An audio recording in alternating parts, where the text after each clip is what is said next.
The moment a man caught his wife in the arms of another man, his world came crashing down. But he wasn't going to just put up with the cheating. He decided that the best revenge would be villainous and unforgettable. This is a true story in which the husband's every move is imbued with determination and a thirst for vengeance. It has long been known that the weather has been as if it had gone crazy lately. Even seasoned and battered village elders and old women have long since stopped predicting it. Just last year, at the end of summer, frost hit, ruining the potato crop that was still in the ground. And now it was constantly snowing with white grains, piling up huge snowdrifts as if it were the end of January instead of the beginning of spring. As soon as I stepped outside, the frost immediately began to rub my nose and cheekily crawled under my jacket. I struggled to tear open the exterior door of the car and climbed into the front seats. It was colder inside than outside. I put the key in the ignition, mentally prayed to all the gods I knew, and turned the key. But the miracle did not happen. The engine screeched a few times and went quiet. I waited for a while, squeezed the clutch to failure, opened the choke, and tried to start the engine again. It sneezed a few times, and to my unspeakable surprise, roared, gaining momentum. I warmed up the car, took off the manual throttle, and slowly pulled off. It was already dark, though it was not yet nighttime. I pulled onto an avenue, lit by the dim light of neon lights. I was working on the other side of town, as a guard at the river port. I guarded the small boats that were frozen to the pier. It was a seasonal job, paid for with a pittance. But it was a crawfish's game. It was better than nothing. Apart from that, I played in the restaurant 3 times a week. In fact, also for a pittance. The owner of the tavern thought that the musicians were already making good money on orders, so he could pay them good wages. But money was always in short supply. So, in addition to my main job, I took part-time jobs at corporate events and parties. I had to pay the rent and transfer the elements. The pennies I paid for my son did not suit my ex. Beggar was the most affectionate word I heard from my child's mother. Well, I could not help it. When I grew up, I grew up. I earned as much as I could, but I was not very good at it. Unseen, under the rusted hood in places, the horses were carrying my car toward the bright lights. Soon grim Soviet-era boxes stretched out on either side of the road. I slowed down. On the right, at the commuter bus stop, through a shroud of snow, I could see the lone figure of a girl. She didn't look like an adventurer, and what would a nocturnal butterfly do here at this hour? By the way, what time is it? I looked at the clock, 10 o'clock. It wasn't too late. I began to slow down. The car pulled over to the curb and stopped right in front of a girl in a green coat, a blue knit cap, and short boots. The space between the boots and the bottom edge of the coat was filled with slender legs wrapped in flesh-colored pantyhose. I leaned over the passenger seat and rolled down the window. As Genghis Khan said, cities must be taken by charm. So, turning on the most charming smile, I asked, "Where do you go, girl?" She warily looked at me. Who knows what happens in life? Maybe not the most pleasant memory of this car. "Are you a taxi driver?" she asked warily. "I have to," I said, without extinguishing the charming smile. "The wages are not paid for 4 months." I was somewhat familiar with the night side of the city. Standing at the bus stop, the girl did not look like a nocturnal butterfly adventurer. More likely an ordinary student waiting for a shuttle bus. But it's Saturday, and all traffic stops at this time. In a wreck like this, there was a touch of mockery in her voice. "Why a piece of junk?" I pretended to be offended. "It's a very nice car. So where do you want to go?" She pondered for a while, then decisively opened the back door. "I am going to Mykolaiv Market. Get in." She slammed the door, and I, turning left, moved away. A student for sure. There are dormitories of all kinds of schools and colleges near the market. She's probably a culinary arts student. For some reason, that's what I thought of her. Judging by the poor clothes, she was a visitor. She was in her 2nd or 3rd year. It was dark in the car, but I got a good look at the passenger. She was quite pretty, but had that special charm that attracted men. Her blonde hair stood out from under a cap, and she had expressive eyes, the light of which was impossible to see in the dark. A little hoarse voice with overtones that sent shivers down my body. "I have 200 rubles. Is that enough?" She leaned between the seats so that I could hear clearly. "How else?" I exclaimed with enthusiasm. "Just enough for a pack of Rolton." "What are you doing up so late? Isn't your husband worried?" She was quiet for a while, then said sadly, "And I'm not married." "Then my mother or someone else." The girl was silent for a while. "Are you picking on me?" she asked after a while. "Why on earth would you say that? You're the one who's asking about my husband." Well done, she's not stupid. She knew at once that I am interested for a reason. "I'm not kidding on you. Cab drivers are just notorious chatterboxes. It's a tradition. Professional deformation of personality, if it's scientific." I stopped talking. I wonder who she is. Boots, coat out of season. Boots are not even from second-handa or a store with Turkish consumer goods. Clearly from a neighborhood department store. There was almost no jewelry, only a modest silver ring on her left hand. The parents were obviously not rich. I wondered without taking my eyes off the snow-covered road. Well, certainly not a nocturnal butterfly. They have a very special style of behavior. At least they order a cab by phone, they catch it by the side of the road. Somehow that made me feel better. Who knows though? Maybe she's like me, with rich parents. Trying to figure out the value of money too. Well, we'll see. Still, there was something about her that appealed to me, and quite a lot. There was something about her that defied words. I turned right and stopped at the gate of the market, which was deserted at the time. Which way now? A little ahead, toward the dormitory of the Polytechnic. So, not a cook. In the Polytechnic to study. Almost colleagues. The girl handed me the money. "Thank you." She opened the door and jumped out of the car. It seemed to be her last money. "Young lady, just a minute." I got out of the car. "I told you, I don't have any more." She froze and looked at me frightened. "You misunderstood me. I don't want any money." I walked right up to her and shoved the bills into her coat pocket. True, not 200 rubles, but almost 1,500. "Goodbye. Have a good evening." I got into the car, so she didn't have time to realize there was a lot more money. I was already driving away when I saw in the rearview mirror that some guy, clearly not just for a conversation, had joined the girl. I backed up quickly. In the dim light of the streetlight, you could clearly see how the obviously drunken man, shouting something, hit her in the face. The girl's head snapped back. I pulled the heavy steel knuckles from the glove compartment, put them on the fingers of my right hand, and pulled the glove on. The man turned around when he heard the door knock. "Oh, I see. Here comes the fucker." He pushed the girl away and came toward me. "What's up, bitch? I'm gonna teach you how to touch other people's girls." I dodged a straight punch, letting his right hand slip past me. And then, like they taught me in training, I hit him from underneath, on the liver, and added a rib to the neck. That was enough. The man grunted and fell headlong into a snowdrift, quickly dragging his feet. I purposely didn't punch him in the face, for fear of breaking something. I grabbed the girl by the arm and literally threw her into the front seat. As we turned onto the avenue, I asked, "Do you have a place to sleep?" It all happened so fast that the girl hadn't come to her senses yet. She stared silently in front of her. From her nose to the collar of her coat trickled and dripped blood. "I see." I took the right and stopped at the snow-covered curb. Turned on the emergency brake. "Did you kill him?" The girl woke up. "Of course not. Just pushed him a little." "Who was it?" "My ex," she hesitated. "Husband," I prompted. "No, I'm not married." "Ex-boyfriend.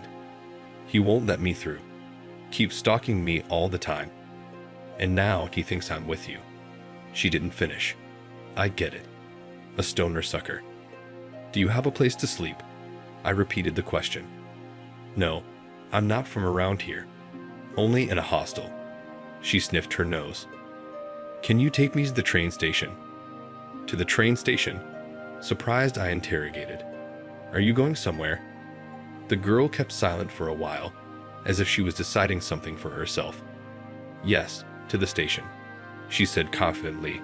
I'll sleep in the waiting room. I shrugged my shoulders and put it in first gear. I didn't specify which train station the lady was referring to. Most likely, she was looking for the train station. That's where I went. The train station greeted us with lines at the ticket booths. Is there a hotel here? My companion shuddered. There is, only it's across the street from the station. Take me there. Strange, the city is full of hotels, and for some reason she chose the train station. Anyway, it's none of my business. We crossed the station square and found ourselves in a gray 2-story hotel building. The sign on the pediment was a blue neon. The first 2 letters were not glowing. That's why the name could be read as Dock. Well, Dock, so Dock. I helped my companion up the slippery steps of frozen ice, and we entered the lobby. Behind the counter sat a dull woman and lazily, occasionally spitting on her fingers, leafing through a glamorous magazine. On her robe hung a metal plaque with the inscription, "On Duty." She looked up with her dazed eyes and suddenly asked in a thick bass voice, "What do you want? Do you have an empty seat?" I tried to speak as politely as possible, for fear of frightening the unfriendly feminine. "Do you? Give me your passport and ticket." She turned on the desk lamp. The girl hesitated and looked at me helplessly. "I don't have a ticket, and I don't have a passport either. Can't I go without one?" My companion looked frustrated, first at me and then at the desk clerk. "You can't." The woman replied in a commanding bass voice. There was an air of ill-concealed triumph in her voice. "Leave the room, or I'll call the police." What a bastard. All I needed today was the police to make me happy. We returned to the station. I took my passenger to the waiting room, said a quick goodbye, and with relief, almost running, rushed to the exit. I started the car and lit up. I didn't even recognize her name. What difference does it make? Do I have to marry her? The thought made me want to cross my heart. Holy shit, holy shit. I spit over my shoulder 3 times and tapped my forehead, because there was no tree nearby. Strangely enough, the girl was still in my mind. I extinguished the cigarette butt and got out of the car. My feet carried me to the waiting room. I looked around carefully. The hall was empty. The girl was gone. Good. A woman with a cart. I turned to gather my nets, and out of the corner of my eye caught a familiar figure. Some bent-over man dragged my friend toward the toilets, and behind them joined a bald half-wit, chuckling nastily and rubbing his sweaty palms. It's an oil painting, as David Godman used to say. I walked briskly toward the merry band. "Zoya, where have you been? I've been looking for you." Calling the first female name that came to mind, I grabbed the stranger by the sleeve. The girl looked hunted. I crouched down and staggered over to the buffet. "Get out of here." He released the victim, and in his right hand gleamed the blade of a knife. Well, like little children. Before I had time to finish the thought, my right hand came into contact with the unshaven chin of the voluptuary, and my left hand deftly twisted the knife hand.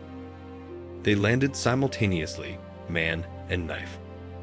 As he fell, the pretzel cracked his head on the tiled wall, so I didn't need a refill. I turned sharply toward the bald man, but he was gone. He was weird. He was the one looking for adventure. I thought about that later, but then I grabbed the girl and pulled her to the parking lot. She didn't resist and got into the car. I took a handkerchief out of the glove compartment. "You're bleeding." I started the car and drove off. "I'll take you back to my place. You'll spend the night, and in the morning you'll decide what to do next." The girl shrank back in fear. "That's comforting, man. Now make sure she doesn't jump out on the move." I took her to my apartment in an old 2-story house on the edge of a neglected park. I looked at my watch. It was 2:00 in the morning. I helped a stranger out of the car, picked up her saxophone case, and slammed the door. It was dark in the entryway. Strange, I just changed the light bulb yesterday. They're stealing bastards. I sighed, turned on the flashlight on my cell phone, and shining a light under my feet, slowly began to climb to the second floor, leading the night visitor. Come in. I let my acquaintance go forward and turned on the light in the hallway. Give me your coat. I carefully hung the clothes on the hanger and escorted my guest into the room. I lit the lamp on the table, quickly stoked the stove. Soon it got warm in the room. I didn't close the firebox, and the floor was cheerfully bouncing from the close fire, creating coziness and warmth. The girl, picking up her knees, sat in a cushioned armchair, hiding her cold palms and a Scottish plaid thrown over her shoulders. Tea. Will you have some? She did not answer. Well, silence is a sign of agreement. I put the kettle on and went to the fridge. Empty. Okay, that's enough tea. With a steaming mug, returned to the room. Careful, it's hot. I put the mug on the big, white-painted stool that served as my coffee table and adjusted the lamp. Its light fell on my guest. Her thin shirt slid off her shoulder, revealing the strap of her lace bra. My guest, apparently sensing my gaze, quickly pulled her shirt up and wrapped herself more tightly in the plaid. I set her down on my bed while I made myself comfortable on the sofa in the kitchen. Pitiful. Yes, my ex-wife was right in her own way. But didn't she take everything from me? The job and the apartment she now lives in with her lover. Intrigued me into leaving my own ensemble and finally took my son away from me. In those infrequent days when I saw the child, he complained to me that his mother forced him to call someone else's uncle daddy. And he was trying with all his might to force the memory of me, his father, out of him. When I met Lena, I had everything. Fame, money, a car, and an apartment downtown. When I caroused with her, it seemed to me that there was no better girl in the whole world. Lena knew how to turn on the appropriate demo mode, and I fell for it. I was in my 30s, and everyone around me, including my family, was telling me it was time to settle down, so I stuck my head in a noose. By the time of my marriage, I had managed to graduate from a mechanical engineering college, completed a correspondence course at a music college, served in the Army, fought in a hotspot, and formed a rock band which was gaining popularity. I knew what I wanted and persevered toward my goal. Lena joined my band as the lead singer. Although I thought then and now that rock was a man's business. Falsetto howling furies are not my thing. A woman singing rock is like a squealing, scandalous woman in a communal kitchen. Our drummer brought a new soloist with the sauce that we lacked a female voice, which would improve the sound of the ensemble. I resisted at first, but then I gave up. Let her sing. If only she would not get in my way. That was the beginning of the end. 6 months later, Lena and I moved in together, and 3 months later, we were married. She quickly got my apartment in order, relegating me to a secondary role. A son was born. We named him Dima. My wife did not stay on maternity leave for long. Leaving my children in the hands of grandmothers, she plunged into show business. By hook or by crook, she pushed me away from the leadership of the group, explaining that I, as a creative person, should not be troubled with material matters. My calling was to create. Some time later, I was surprised to find out that all rights to my song were somehow transferred to my wife. Lena became a producer and now had a great passion for dealing with concert activities, that is, distributing the proceeds from the concerts. This went on for about 2 years, until a new love appeared on the horizon. Lena. Of course, we had a young keyboard player instead of a musician who had been tired of Lena's caprices and who had been tested for years. I had already by this time could not influence the situation. My wife began an affair with him, and passionate. At first it dragged on like a sluggish fever. But it went on and on. Lovers, blinded by passion, did not notice anything and no one around. Until, eventually, I myself caught them in the act at our house. The keyboard player wonderkind came out of the apartment with a black eye and 2 missing teeth. I was well trained in the army. My wife locked herself in the bathroom and didn't crawl out till morning. She announced that the tomatoes had wilted and I could go to hell, taking my belongings. She kept the apartment and the car as compensation for the time she had wasted on me. The next day, in front of everyone, I once again struck a yum gift, and so well that I had to look for a replacement for a while. It did not solve anything, but brought me moral satisfaction. This time, Lena called the police. When I came back after serving 15 days in jail for hooliganism, the director of the group came to me and, hiding his eyes, announced that my services are no longer needed. I received an envelope with a ridiculous amount of money in it and was escorted out. I tried to reclaim the apartment, but Lena had hired lawyers who politely explained to me that it was better to leave my wife alone with the apartment and the car than get hurt, incompatible with life. I didn't fight back and gave it all up. At the trial, the child was left with his mother, since I, having turned into a bum overnight, could not create the conditions for his normal development and upbringing. I didn't know what my ex-wife was doing now, and I didn't want to. I heard rumors that after I left, half of the musicians scattered. Nothing new was added to the repertoire, and the band gradually fell out of the charts. My father had been dead for 2 years by that time. My mom was living with her young husband in another city and wasn't in touch with me. Or rather, I had cut her out of my life. She was very worried, but eventually got over it. As it turned out, my mother had had a lover on the side for several years. After my father died, she immediately dragged him into her house. When I came to visit my mother, this jerk tried to teach me about life. God knows I put up with it for a long time. But when he started insulting my father, I couldn't take it anymore. In the end, my mother's boyfriend ended up in the hospital for a long time. My mother persuaded him not to report him to the police and kicked me out of the house. At that time, my father's cousin died suddenly, leaving me a tiny 1-bedroom apartment in an old house.